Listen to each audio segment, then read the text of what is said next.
morning. I apologize for the slight delay in the beginning of this speech, but I was just reviewing comments on self-portraits that I posted. My ex-boyfriend commented saying how he didn't like my hair, and a random person commented how my lip color made me look easy.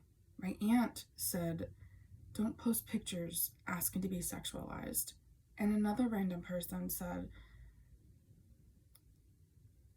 to kill myself because of how hideous I look. I know they're just words that I can simply delete and ignore, but for some reason I feel less of a person. I feel ugly. I feel like disappearing for the day. I feel apathetic and like I matter less for a moment while reading these comments. Now, as a 29-year-old adult, I have difficulty processing these harmful words.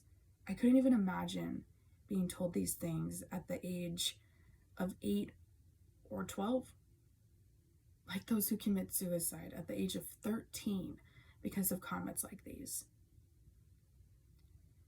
In a 2017 study, it's calculated that one child takes their life every 5 days due to online bullying.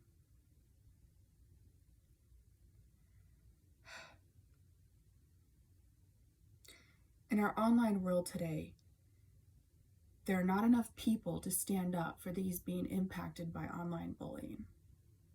Despise their disguise. We need to stop mistaking online bullying for a joke or constructive criticism and realize how harmful these words are. Today I will be covering the topics of the issue with online bullying through harmful verbal abuse, what causes people to perform such selfish acts, and how we can resolve and decrease online bullying. I've researched multiple cases where I learned about how young adults and people in their adolescence are being impacted by online bullying. Living our lives and being ignorant to our younger generations that are not living long enough to reach their adulthood because depression overcomes their life.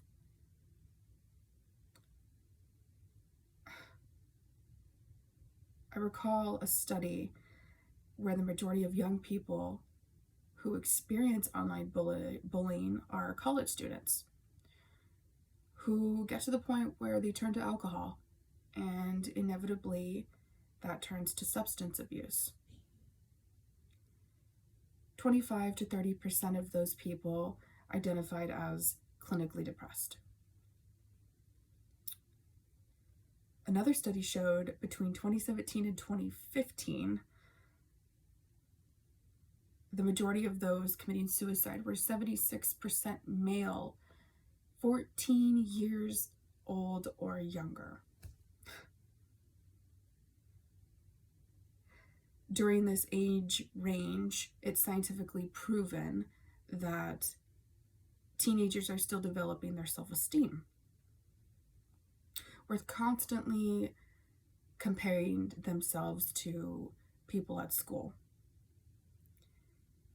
and living through that inevitable awkward phase where we all know and love and look back at and chuckle because realistically we realize our insecurities did not matter back then,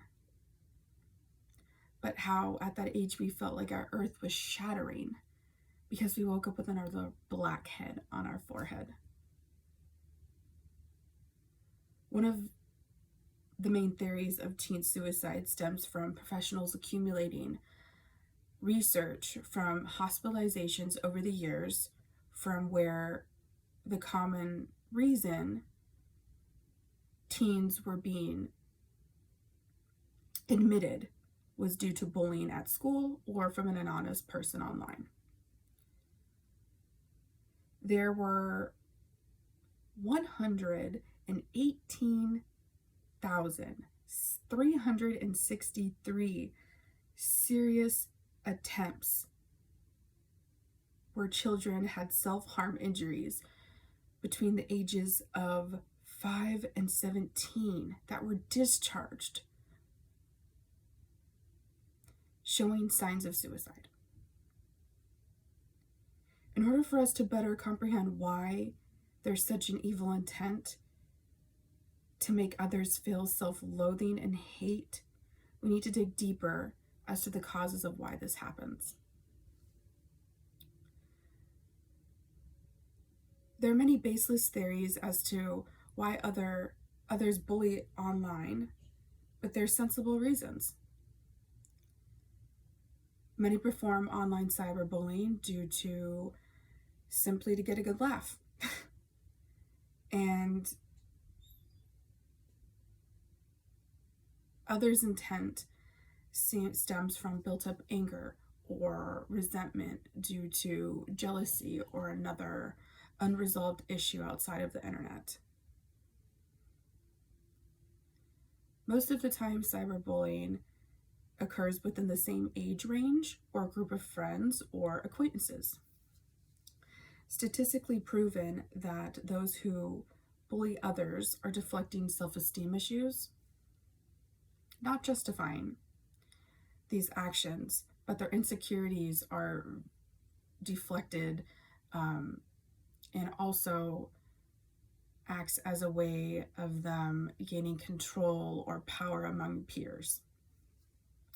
Sadly enough, believe it or not, people seek a source of entertainment to ignore issues at home or being ignored in general. So they intentionally cause unnecessary drama.